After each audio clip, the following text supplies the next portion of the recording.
나이가 들면은 제일 걱정되는 게 뭐냐고 저한테 누가 물어보신다면은 네. 저는 관절염이라고 얘기할 것 같아요. 제 주변에도 관절염 때문에 고생하시는 분이 참 많이 계시거든요. 근데 관절염도 여러 가지가 있더라고요. 뭐 손관절염, 무슨 관절염도 있긴 있는데 저는 뭐니 해도 무릎 관절염이 그렇죠. 제일 많은 것 같은데 맞는지 안 맞는지 모르겠어요. 네, 저도 베이로처럼 나이가 드니까 좀 걱정이 돼요. 그 관절의 병이 들은 관절병은 한 60세 이상에서 60% 10명이 6명이 앓고 있는데 네. 꼭 무릎 관절이 오는 게 아니에요. 예. 가장 많이 오는 부위는 이 기둥인 척추에 한 10명에 7명이 관절염이 올 수가 있고요. 척추가. 그다음에 이 작은 마디, 손가락 마디마디에도 한 10명이 6명이 올 수가 있고 무릎은 한 10명, 예. 4명 정도. 그다음 어깨 빠질 수 없죠. 예. 어깨, 엉치가 올 수가 있는데 이 많은 관절 중에서 왜 무릎 관절이 이렇게 유독 떠오르냐면은 그만큼 중요하기 때문이에요.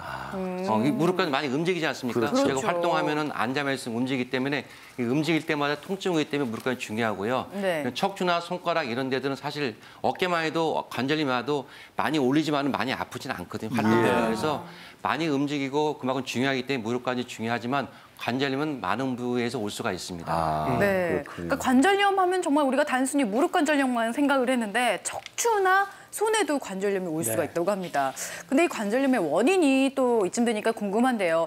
무엇보다 노화가 원인이 될까 이런 생각이 듭니다. 어떤가요? 예, 맞습니다. 관절염은 말 그대로 아까 베이로 씨처럼 연세가 드시면 그런다는 것처럼 예. 나이가 들면은 많이 써서 노화 때문에 올 수가 있죠. 예. 그런데 보통 정상적인 관절 모형을 보시면 이렇게 이 뼈하고 뼈 사이에 연골이 들어 있거든요. 네. 이 연골이 이렇게 뼈를 보호하는데 이 연골이 닳아서 노화 때문에 많이 써서 닳아 없어지면 뼈 속에 있는 연골 밑에 있는 뼈하고 뼈 맞닿아서 이렇게 아프게 그림 보시면 보이시죠? 네. 움직이는 부분이 연골이 닳아서 노랗게 빨간 뼈하고 뼈 맞닿으니까 거기서 아이고. 아프고 또 염증 때문에 붓기도 하고 이렇게 해서 관절이 진행되는데요. 그림에 보시는 것처럼 관절은 이렇게 연골만 있는 게 아니고 이 관절 주위에는 근육이나 힘줄 또 관절 안에는 이 관절막도 있고 관절액도 있고 활액막 여러 가지 종류가 있는데 이때 다 노화가 일어나는 거예요. 관절염이라는 것은 이 연골에만 노화가 일어나는 게 아니라 이런 관절 주위에 있는 인대나 근육에도 노화해서 아플 수가 있고 네. 이런 활액막이라든지도 염증이 올 수가 있는데요. 네.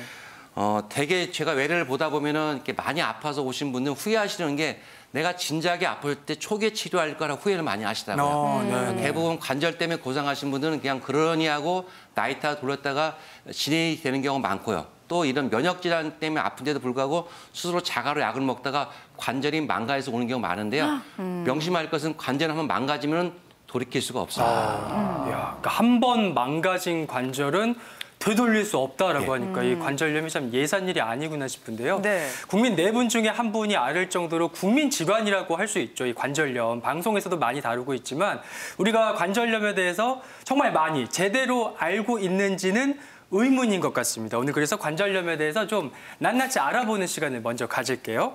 아직도 잘 모르는 관절염, 이것만은 꼭 알아두세요. 첫 번째, 나쁜 자세가 관절염을 부른다. 박 교수님. 예, 이것은 아주 중요한 얘기이고요. 쉽게 말씀하면 관절이 이렇게 많이 구부리는 역할을 하는 관절들이 많은데 그러면 압력이 올라가서 이제 연골이라든지 여러 주변 조직에 문제가 되는데 네. 그래서 관절에 압력이 올라가는 이런 자세를 아셔야 되는데 쉽게 이제 무릎을 많이 구부리는 자세는 압력이 올라갑니다. 그래서 쪼그리고 앉았다든지 저 화면에 보시면 다리를 쭉 보고 있으면 저렇게 부담이 없는데 점점 구부릴수록 양반 다리도 그렇고 서 있는 건 이제 체중 때문에 그렇고 네. 물걸레질, 손빨래 쪼그리고 오리걸음 이렇게 쪼그리고 앉아 있으면 부담이 많이 돼서 이런 걸 피해야 됩니다. 물론 이제 건강한 분들은 다 상관이 없는데 관절이 손상되기 시작하는 연세 드신 분들은 생활 습관을 개선하지 않으면 점점 악화가 되고 한번 손상된 관절은 회복이 되지 않으니까 이걸 잘 알고 습관화하시는 게 중요합니다. 네.